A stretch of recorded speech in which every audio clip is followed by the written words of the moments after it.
إن الحمد لله نحمده ونصلي على رسوله الكريم أما بعد فأعوذ بالله من الشيطان الرجيم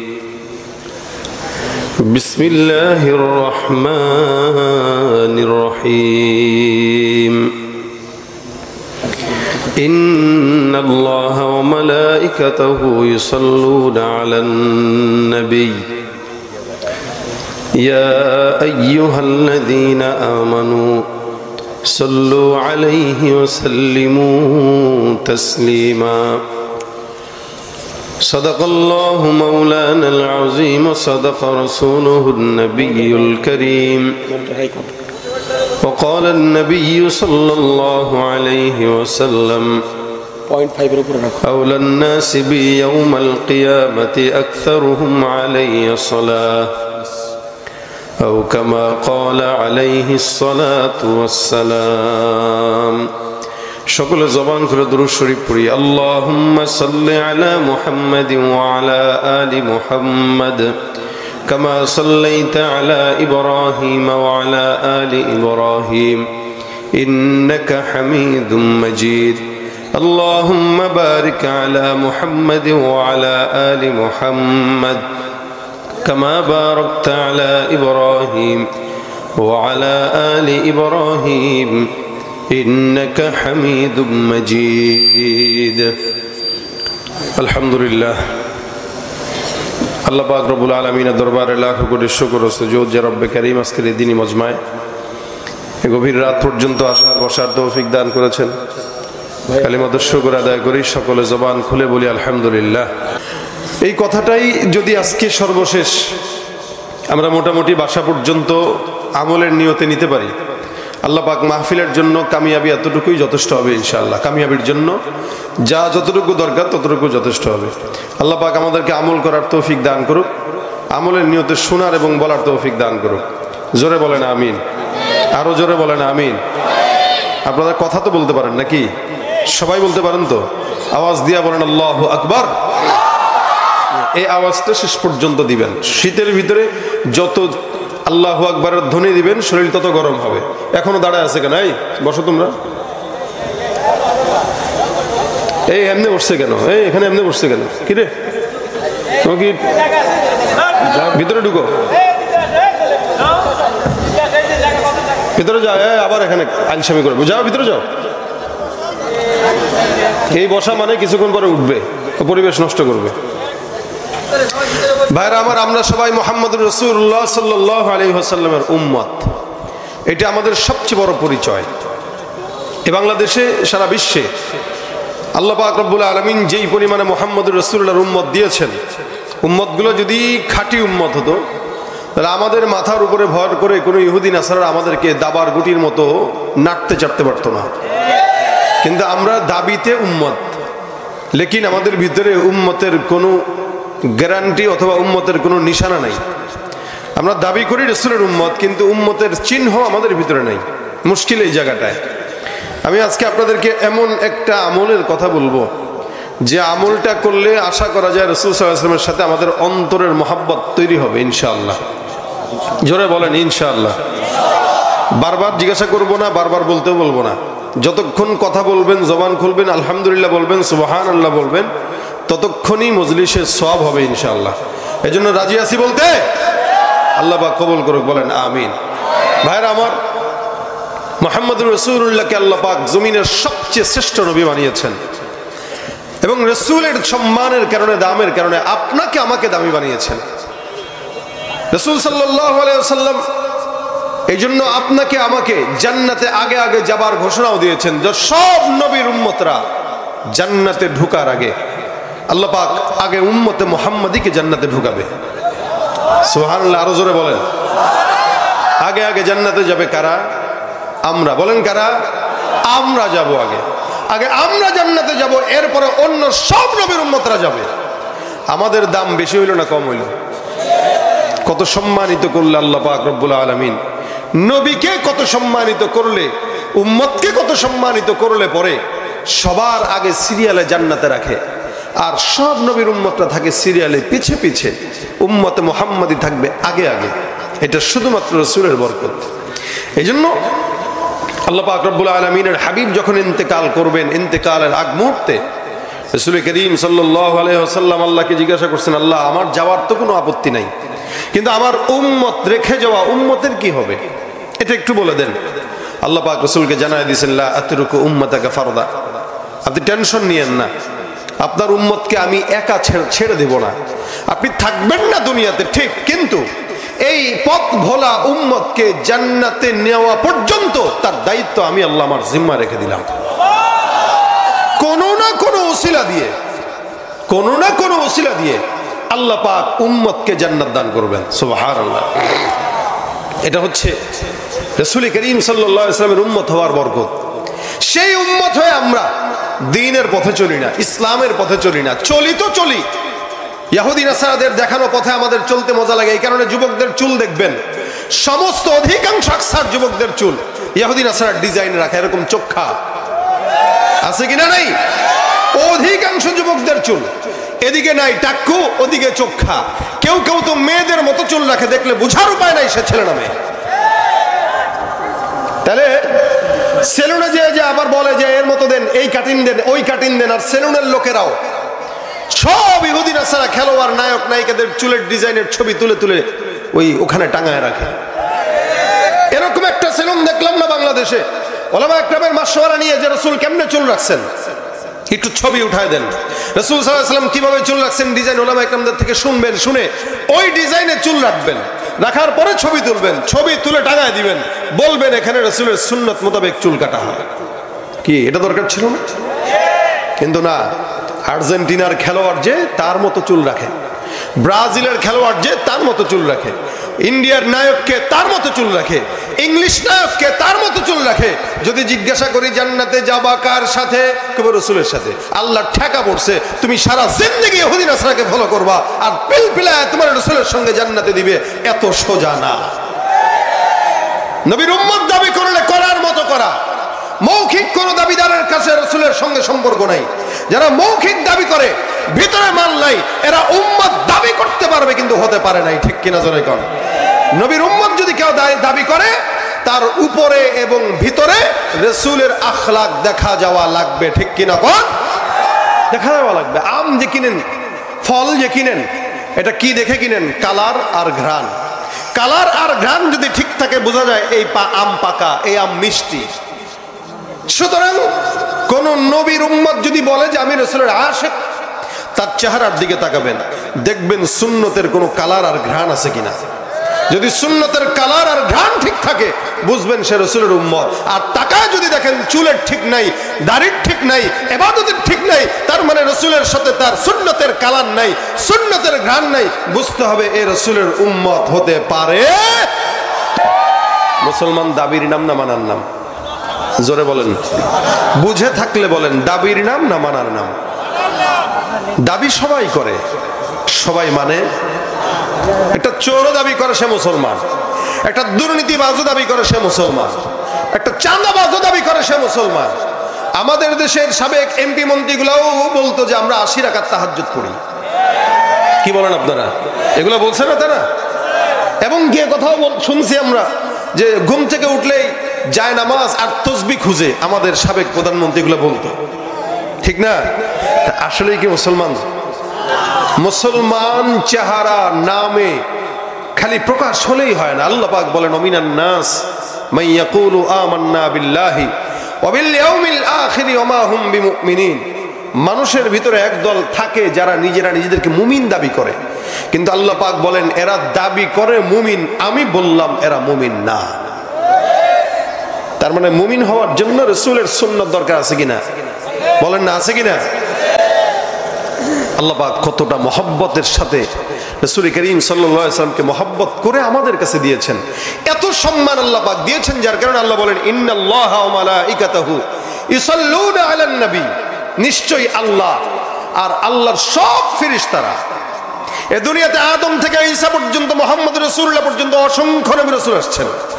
কোন নবীর ব্যাপারে আল্লাহ পাক বলেন না এই কথা যেটা আমার নবীর ব্যাপারে বলেছেন। আল্লাহ বলেন নিশ্চয়ই আল্লাহ আর আল্লাহর সব ফেরেশতারা এই নবীর উপরে দুরুদের সওয়াব পৌঁছায়। সুবহানাল্লাহ। দুরুদ পৌঁছায়, সালাম পৌঁছায়, রহমত পৌঁছায়। কে? আল্লাহ আর আল্লাহর সব ফেরেশতারা। অন্য কোন নবীর ব্যাপারে আল্লাহ পাক এটা বলেন নাই যে ওই নবীর উপরে পৌঁছায়, ওই নবীর উপরে পৌঁছায়। কিন্তু মুহাম্মদুর রাসূলুল্লাহর ব্যাপারে বলেছেন। শুধু তাই না, আল্লাহ আদেশও দিয়ে দিয়েছেন, ইয়া আইয়ুহাল্লাযীনা আমানু সাল্লু আলাইহি ওয়া সাল্লিমু তাসলিমা। আমি আল্লাহ পাক রব্বুল আলামিন একা নয়, ইন্নাল্লাহা ওয়া মালাইকাতাহু ইউসাল্লুনা আলান নবী ইয়া আইয়ুহাল্লাযীনা আমানু সাল্লু আলাইহি ওয়া সাল্লিমু তাসলিমা। আল্লাহ পাক আল্লাহর সমস্ত ফেরেশতারা, ফেরেশতা কয়জন বলে? এক দুইজন নাকি? না না, জমিনে আসমানে সারা জাহানের মধ্যে হাজার কোটি কোটি ফেরেশতা। আল্লাহ পাক রব্বুল আলামিন এই জমিনে একটা ঘর বানাইছেন যার নাম হলো বাইতুল্লাহ। উদাহরণ দিলে আপনারা বুঝতে পারবেন ফেরেশতার সংখ্যা কতগুলা, ধারণা করতে পারবেন কিঞ্চিত। ওই বাইতুল্লাহ গোটা দুনিয়ার মানুষরা তওয়াফ করে। এই গোটা বাইতুল্লাহর তওয়াফের জন্য মানুষের জন্য কোনো নির্দিষ্ট সময় নাই। এই বান্দা চাইলে একবার করতে পারবা বা 10 বার করতে পারবা, বেশি পারবা না, এরকম কোনো নির্দিষ্ট সুযোগ নাই। বাকি আল্লাহ পাক বান্দাকে যতবার মন চায় যতবার কবুল করেন ততবার তওয়াফ করার সুযোগ দিয়ে দিয়েছেন। এই কারণেই তো এক একটা উমরার সফরে এক একটা হাজি 20 বার 30 বার 40 বার পর্যন্ত তওয়াফ করে। এ মুসলমান, রাসূল করিম সাল্লাল্লাহু আলাইহি ওয়াসাল্লাম বলেন বাইতুল্লাহ ঠিক বরাবর উপরে একটা ঘর আছে বাইতুল মামুর, আসমানের মধ্যে ওই ঘর। নবী বলেন আসমানের বাইতুল মামুরটা যদি ছেড়ে দেওয়া হয় আল্লাহর বাইতুল্লাহ ঠিক বরাবর উপরেই পড়বে, এতটা উপরে, এতটা সোজা বরাবর বাইতুল্লাহর উপরে বাইতুল মামুর। এ মুসলমান, দুনিয়াতে তওয়াফ করে আল্লাহর বান্দা, আসমানে তওয়াফ করে আল্লাহর ফেরেশতা। জমিনের মধ্যে বান্দার তওয়াফের কোনো নির্দিষ্ট সময়সীমা নাই, যতবার মন চায় ততবার আল্লাহর বান্দারা তওয়াফ করবে, কোনো বিধি নিষেধ নাই। কিন্তু আসমানের ফেরেশতাদের জন্য বাইতুল মামুর তওয়াফ করার জন্য নিষেধ আছে। কি নিষেধ? কোন ফেরেশতা যখন একবার তওয়াফ করবে আল্লাহ পাক রব্বুল আলামিন ওই ফেরেশতাকে দ্বিতীয়বার করার কোনো সুযোগ দিবেন না। কেন সুযোগ দিবেন না? বলে কোটি কোটি ফেরেশতা একটা বারে তওয়াফের মধ্যে 70,000 ফেরেশতা আল্লাহর ওই আসমানের বাইতুল মামুর তওয়াফ করতে পারে। সুবহানাল্লাহ। কত হাজার ফেরেশতা তওয়াফ করে? 70,000 ফেরেশতা এক একবার তওয়াফ করে।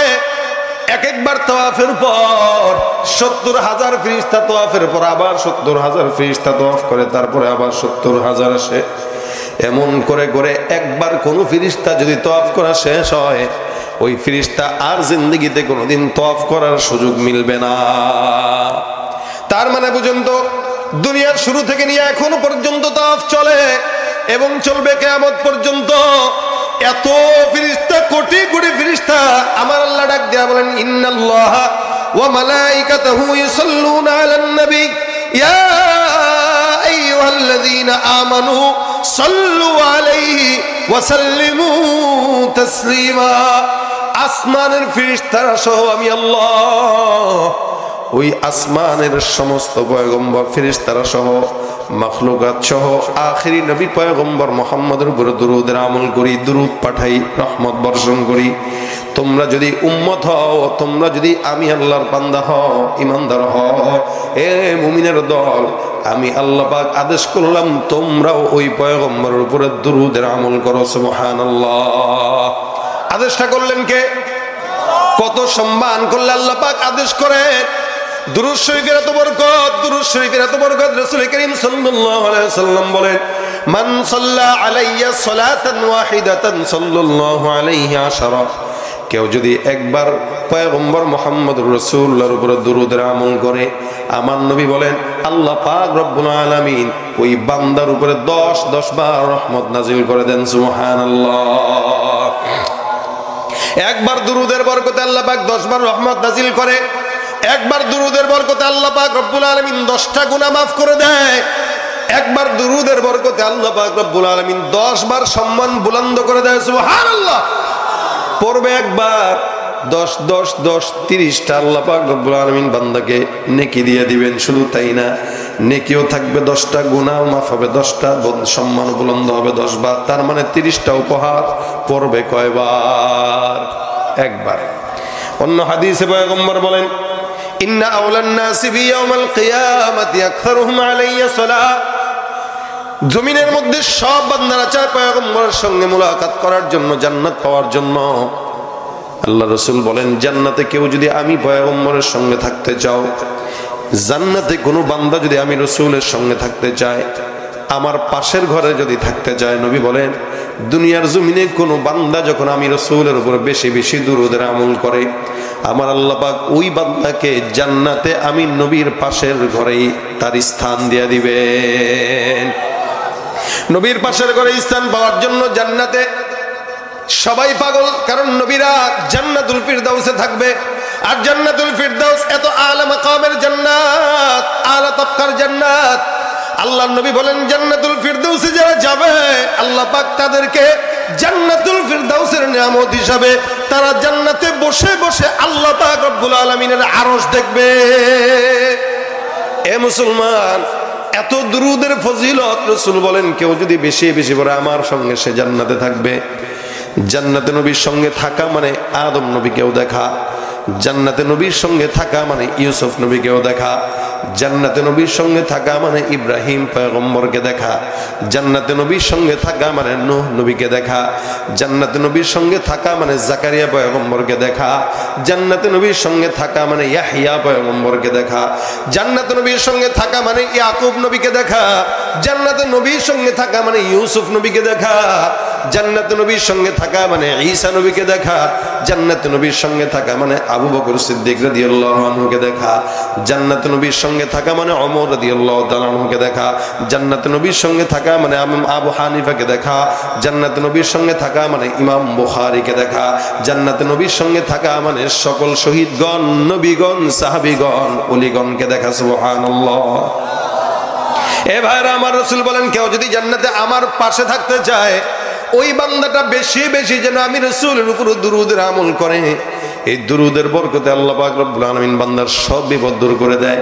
নবী করিম সাল্লাল্লাহু আলাইহি ওয়াসাল্লাম অন্য হাদিসের মধ্যে বর্ণনা করে শোনায় দেয়, কোন বান্দা যখন আল্লাহর কাছে মুনাজাত করবে, দুহাত তুলে কান্নাকাটি করবে, রাসূল বলেন ওই মুনাজাতের শুরুতে যদি আমি পয়গম্বরের দুরূদের নাম না থাকে, যদি আল্লাহর নবীর নামের দুরূদ না থাকে, দুরূদ না থাকা দোয়াটা আল্লাহর কাছে যায় না, আসমানের আগেই ঝুলন্ত হয়ে যায়। আর যেই দোয়ার শুরুতে মাঝে দুরূদ শরীফ থাকে, আল্লাহ পাক ওই দোয়ার সঙ্গে সঙ্গে কবুল করে নেয়। তার মানে আল্লাহর কাছে দোয়া, নবীর নাম ছাড়া দোয়া করলেও দোয়া কবুল হয়। এ ভাইরা আমার, এই কারণে দুরূদের আমলটা এত বড় ফজিলতপূর্ণ। হযরত শিবলি রাহমাতুল্লাহি আলাইহি বহুত বড় একজন বুজুর্গ, উনি একবার কোন হজের সফরে গেলেন, আল্লাহর বাইতুল্লাহ তওয়াফ করতেছেন, তওয়াফ করতেছেন, তওয়াফ করতেছেন। এমন সময় তাকায় দেখে একটা যুবক, এই যুবকটাও উনার সঙ্গে বসে বসে, উনার সঙ্গে হেঁটে হেঁটে আল্লাহর ঘর তওয়াফ করে। তওয়াফ শেষে সুন্দর করে সাফা মারওয়া সাই করার জন্য গেল। আল্লাহওয়ালা খবর রাখলেন, নজর রাখলেন, যুবকটা তাওয়াফ করা অবস্থায়, সাফা মারওয়া সাই করা অবস্থায় একটাই মাত্র দুরূদ, এই দুরূদটাই কেবল সে তার জবান দিয়ে পড়ে। অথচ কত কত দোয়া আল্লাহ পাক রব্বুল আলামিন কোরআনে শিখিয়ে দিলেন। রব্বানা আতিনা ফিদ দুনিয়া হাসানাতাও ওয়া ফিল আখিরাতি হাসানাতাও ওয়া কিনা আযাবান নার। রব্বানা যালামনা আনফুসানা ওয়া ইল্লাম তাগফির লানা ওয়া তারহামনা লানাকুনান্না মিনাল খাসিরিন। এত এত দোয়া থাকার পরেও যুবক অন্য কোনো দোয়া নাই, জবান দিয়া কেবল আল্লাহুম্মা সাল্লি আলা মুহাম্মাদিন নবিয়্যিল উম্মি ওয়া আলা আলিহি ওয়া সাল্লিম তাসলিমা। বারবার তওয়াফ করার জবান দিয়া দুরূদ পড়ে, সাফা মারওয়া সাই করার জবান দিয়া দুরূদ পড়ে। আল্লাহ ওয়ালা তাকায় দেখে যুবকের জবানের মধ্যে অন্য কোনো দোয়া নাই। যখন নাকি হজের কার্যক্রম শেষ হয়ে গেল, যুবকটাকে ডাক দেয়া বলে, যুবক রে, আমি লক্ষ্য করলাম আল্লাহর ঘর তওয়াফরত অবস্থায় তুমি বারবার দুরূদ পড়লা, সাফা মারওয়া সাই করা অবস্থায় বারবার দুরূদের আমল করলা, কেন?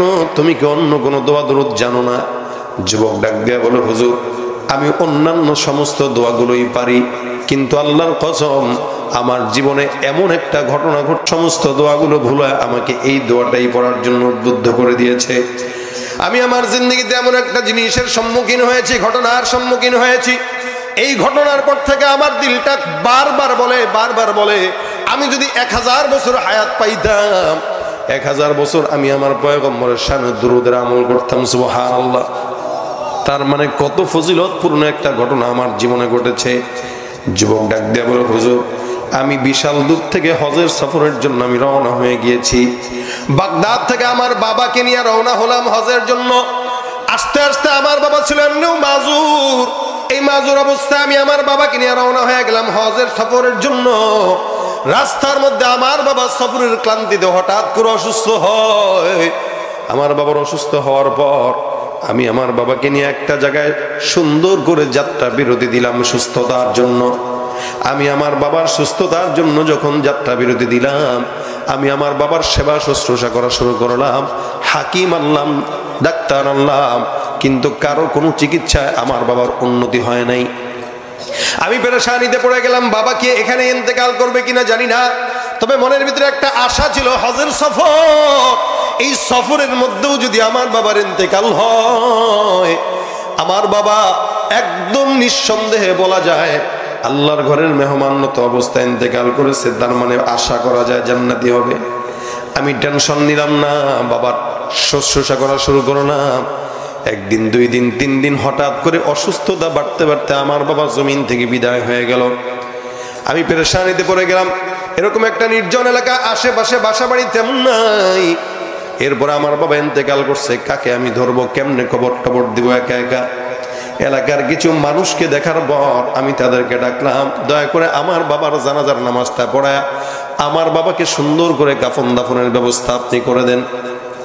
কিন্তু এলাকার মানুষদেরকে যখন আমি ডাকলাম, আমি আমার বাবার লাশের সামনে এসে দেখি আমার বাবার চেহারা এত সুন্দর ছিল, কিন্তু আমার বাবার চেহারার দিকে তাকানোর পর আমি অবাক, তাকায় দেখি আমার বাবার এত সুন্দর চেহারা। আমার বাবার নজরের দিকে যখন গেল, আমি আমার অন্যান্য মানুষদেরকে জানাজার জন্য যখন ডাকলাম, সবাই মিলে এসে তাকায় দেখলাম সুন্দর চেহারাটা কেমন যেন কুৎসিত কালো বিবর্ণ হয়ে গেছে। আমি পেরেশান হয়ে গেলাম, আমার বাবার চেহারাটা এমন কালো কেন হয়ে গেল, কুৎসিত হয়ে গেল? তার মানে আমার বাবার এমন এমন কিছু গুনাহ আছে, যেই গুনাহগুলোর কারণে আমার বাবার চেহারার হালত এমন হয়ে গেছে। আমি পেরেশানিতে পড়লাম যে আমার বাবার চেহারা দেখে সে আর জানাজার জন্য আসে না, সবাই চলে যায়, কেউ জানাজার জন্য রাজি হয় না। টেনশন করতে করতে আমি রাত্রেবেলা ঘুমায় গেলাম। লাশটা সামনে বসানো শোয়া, আমি আমার বাবার কিনারায় বসে বসে ঘুমায় গেলাম। ঘুমের মধ্যে আমি হুট করেই স্বপ্ন দেখলাম, আমি কোনো একটা ঘরের ভিতরে, আমি স্বপ্নের ভিতরে দেখতেছি দরজাটা খুলে আমার ঘরের মধ্যে প্রবেশ করলো হযরত মুহাম্মদুর রাসূলুল্লাহ সাল্লাল্লাহু আলাইহি ওয়াসাল্লাম। আমার ঘরের মধ্যে আখিরি জামানার পয়গম্বর মুহাম্মদুর রাসূলুল্লাহ যখন প্রবেশ করলেন, আমি রাসূলের দিকে তাকাইলাম, কোনো কথা বললাম না। দেখলাম পয়গম্বর সুন্দর করে হেঁটে হেঁটে আমার বাবার কাছে আসলো, আমার বাবার চেহারার দিকে হাত বুলাইলো, বলে আবার দাঁড়াইলো। আমি রাসূলকে জিজ্ঞাসা করলাম, ইয়া রাসূলুল্লাহ, আপনি আমার এই জায়গায় কেন আসলেন পয়গম্বর? আমি তো অবাক হয়ে গেছি।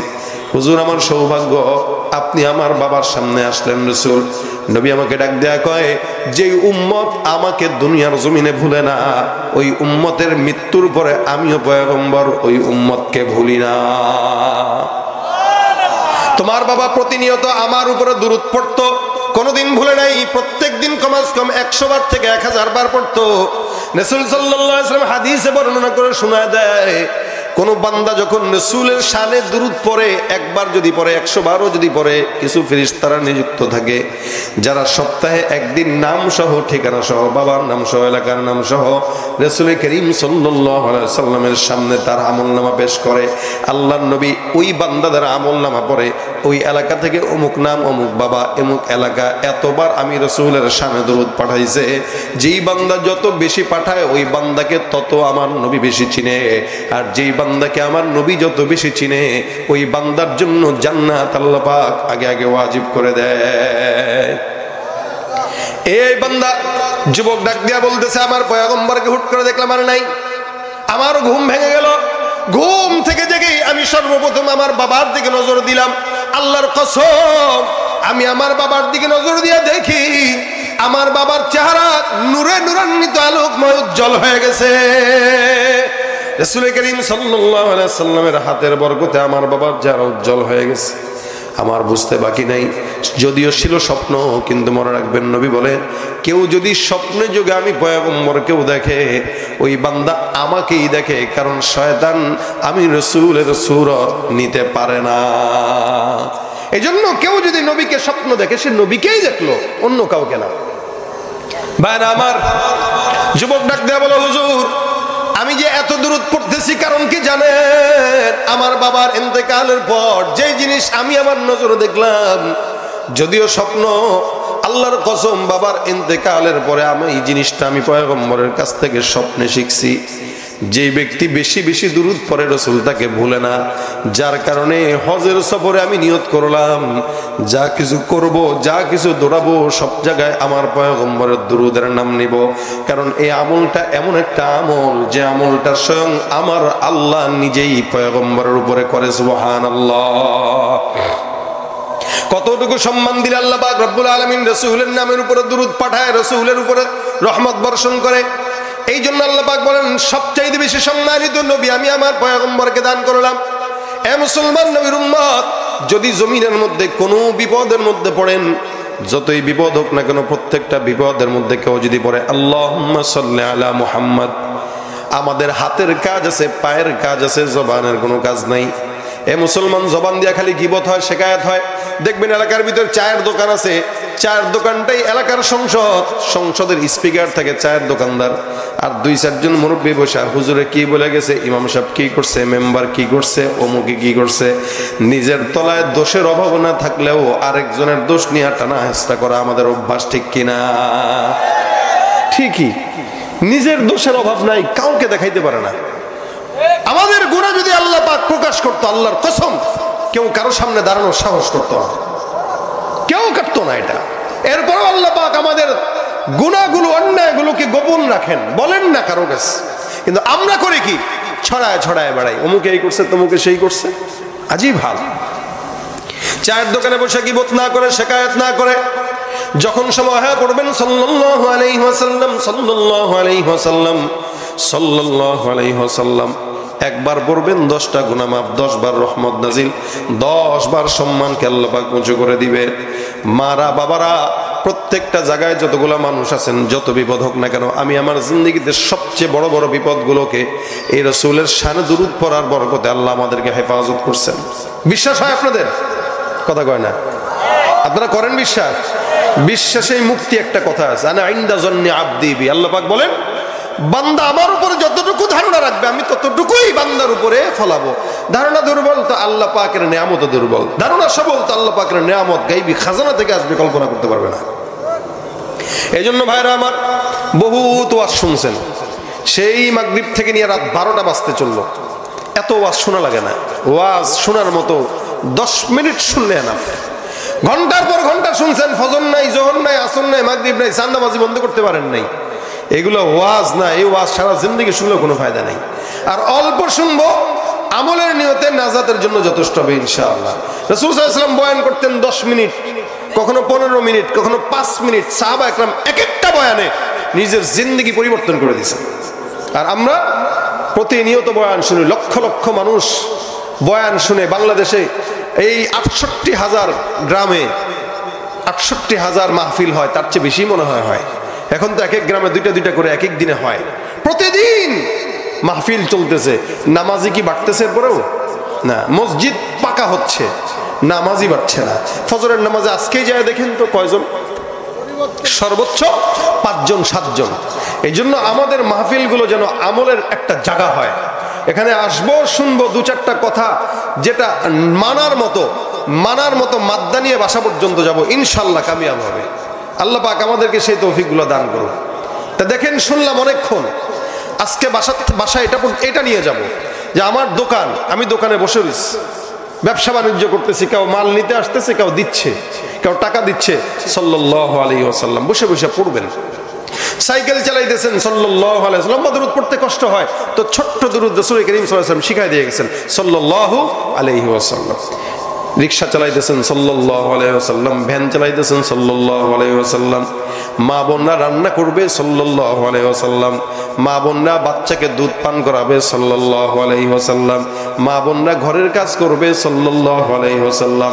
আপনি আপনার বিবির সঙ্গে সুন্দর করে একসঙ্গে বসবেন, আমলি মুহাসাবা করবেন, বলবেন বিবি প্রত্যেকদিন তুমি 100 বার পড়বা, আমি 100 বার পড়বো, সপ্তাহে 7 দিনে 700 বার, পারলে আরো বাড়ায় করবেন সপ্তাহে 1000 বার। ইনশাআল্লাহ রাসূলের দরবারে আপনার আমলগুলো আল্লাহর ফেরেশতার মাধ্যমে পৌঁছবে, আর পৌঁছার কারণেই কিয়ামতের ময়দানে আপনার মতো গুনাহগার বান্দাকে নবী দেখে সরাসরি জান্নাতের সুসংবাদ দিয়ে দিবে। আয় তুই আমার সঙ্গে আয়, কারণ তুই দুনিয়াতে আমারে ভুলস নাই, আমিও তোরে ভুলবো না। আজকের এই মাহফিল থেকে 10 জন যদি আমলটা নেয় যে আমরা দুরূদ শরীফের আমল বাসা পর্যন্ত নেব, আমার বিশ্বাস যত বড় বিপদ হোক দুরূদের আমল আপনাকে বিপদ থেকে হেফাজত করবে। ভাই মনে রাখেন, বাচ্চার বাবার সামনে যদি কেউ বাচ্চার প্রশংসা করে, এই বাবা খুশি হয়। বাবার প্রশংসা করা দরকার নেই, আপনি খালি বলবেন মাশাআল্লাহ আপনার সন্তানটা এত কিউট, ওর দেখলেই মায়া লাগে, ওর দেখলে আদর করতে মন চায়। খালি বাচ্চার একটু প্রশংসা করবেন, আপনার বাচ্চাটা অনেক ভদ্র, অনেক ভালো, এতটুকু করবেন, দেখবেন বাবা খুশি হয়ে গেছে, মা খুশি হয়ে গেছে।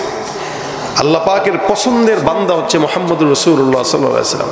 আমি আর আপনি দুরূদ শরীফ করে কতটুকুই বা খুশি করতে পারবো? যেখানে স্বয়ং আল্লাহ নিজে বড় রহমতের দোয়া করেন, বরকত করেন, রহমতের সালাম পৌঁছান, সেখানে আপনি আর আমি কয়বার পারবো? আমরা আর কতবার করবো? আমরা নবীর জন্য যথেষ্ট না, আমার আল্লাহই নবীর প্রশংসার জন্য যথেষ্ট। ঠিক কিনা জোরে কর।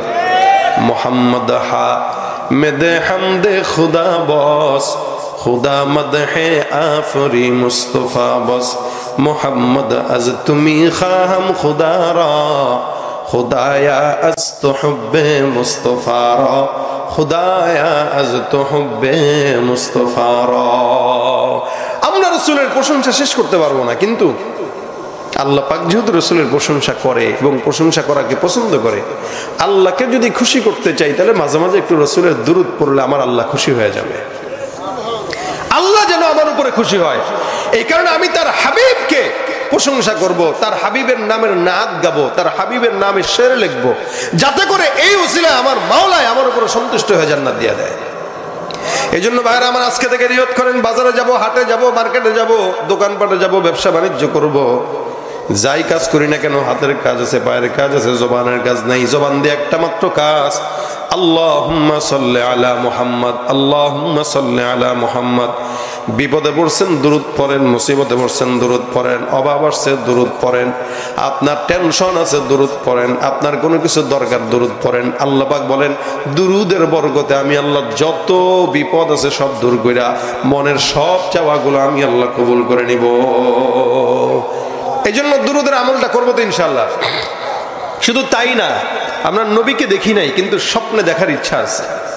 কেউ যদি রাসূল করিম সাল্লাল্লাহু আলাইহি ওয়াসাল্লামকে স্বপ্নে দেখতে চায়, সেও যেন বেশি বেশি দুরূদের আমল করে। কেন? যে রাসূল সাল্লাল্লাহু আলাইহি ওয়াসাল্লামের বেশি দুরূদ পড়বে, আল্লাহ পাক তাকে নবীকে স্বপ্নে দেখায় দিবেন। শুধু তাই না, রাসূলের রওজা আমরা যাই নেই, অনেকে আসি, যদি ইচ্ছা থাকে নবীর রওজায় যাওয়ার, দুরূদের আমল বেশি বেশি বাড়ায় দেন, আল্লাহ পাক আপনাকে ডাক দিয়া রাসূলের রওজা দেখার তৌফিক দান করে দিবেন। ইচ্ছা আছে না যাওয়ার? ইচ্ছা আছে না? আপনাদের নাই, আপনাদের আওয়াজে তাই বলে। যাদের ইচ্ছা আছে আল্লাহ পাক তাদেরকে নেক, যারা কথা বলে না এদেরকে যেন না নেয়। সুবহানাল্লাহ। পাবলিক দেখছেন ওয়াজ শুনে, এই হলো হেদায়েত হয়। আল্লাহ পাক সকলকে রাসূলের রওজায় যাওয়ার তৌফিক দান করুক। ভাইরা আমার, এই কথাটার জন্যই কিছু কথা বললাম। অনেক বয়ান শুনছেন, যদি জিজ্ঞাসা করি কি শুনছেন বলেন, একজন দাঁড়ায় বলতে পারবেন না, ভুলে গেছেন না। আমি এতক্ষণ বলতেছি, মাগরিব থেকে নিয়ে এই পর্যন্ত, যদি বলি কি কি শুনছেন বলতে পারবেন না, কিন্তু ছোট্ট একটা কথা এটা মনে থাকবে।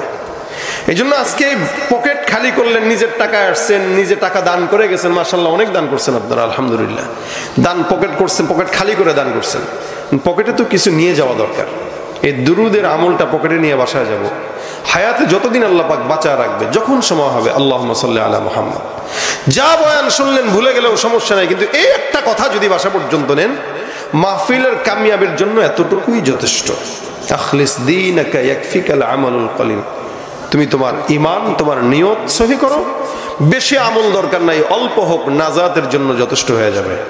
আল্লাহ পাক আমাদের সকলকে এই দুরূদ শরীফটা পড়ার তৌফিক দান করুক, বলেন আমিন। যতটুকু সময় হয়, যখন সময় হয়, ছোট্ট দুরূদ, লম্বা দুরূদ পড়তে কষ্ট হলে ছোট্ট দুরূদ সাল্লাল্লাহু আলাইহি ওয়াসাল্লাম, সাল্লাল্লাহু আলাইহি ওয়াসাল্লাম, এতটুকু যদি পড়তে পারেন ইনশাআল্লাহ আল্লাহ পাক কামিয়াবি দান করবেন। আল্লাহ পাক আমাদের সকলকে মদিনা যাওয়ার তৌফিক দান করুক। যা বললাম শুনলাম সব কিছু আল্লাহ কবুল করুক, বলেন আমিন।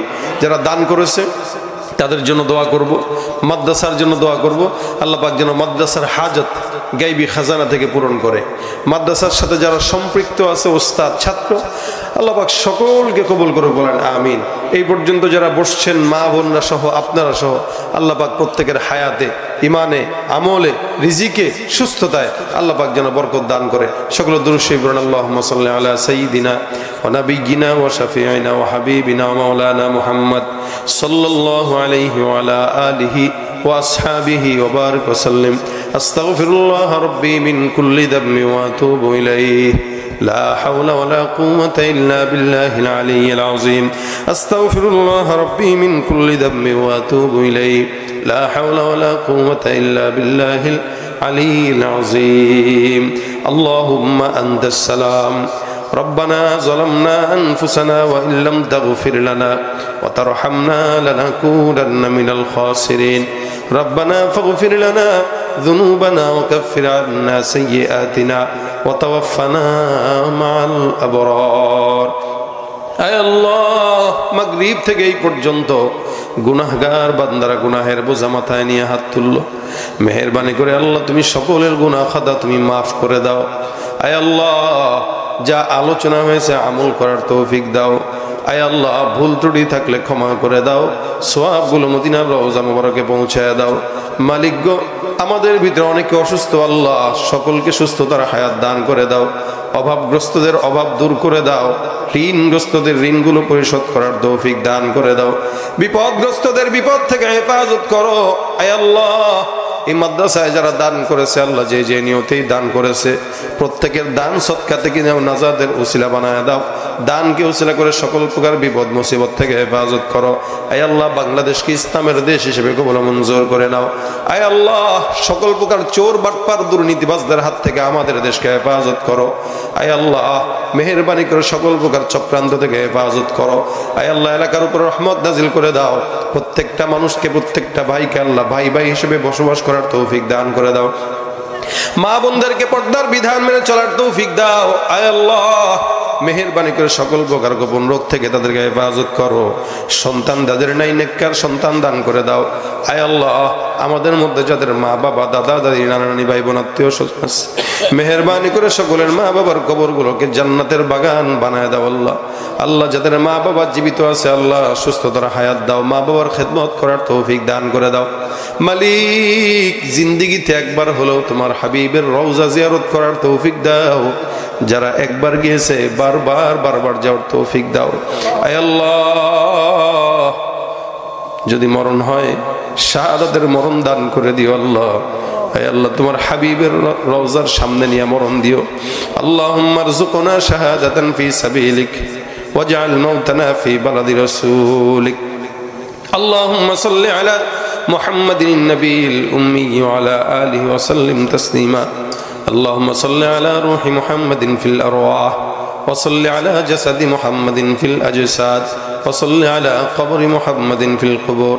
رب ارحمهما كما ربياني صغيرا.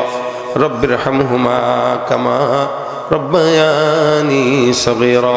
سبحان ربك رب العزة عما يصفون وسلام على المرسلين والحمد لله رب العالمين. السلام عليكم ورحمة الله.